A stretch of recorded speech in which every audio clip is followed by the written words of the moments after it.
আমি আমার দুটি আখি কি করে ধরে রাখি, অঝরে কান্না বেরিয়ে আসে।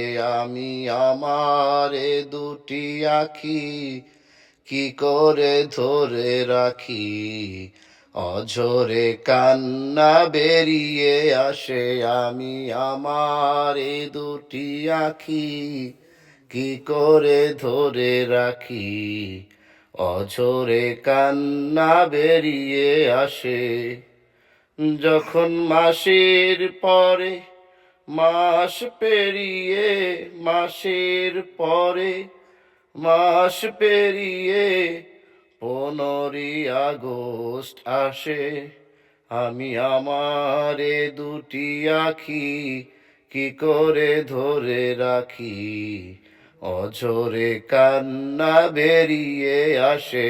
আমি আমার দুটি আখি কি করে ধরে রাখি, অঝরে কান্না বেরিয়ে আসে।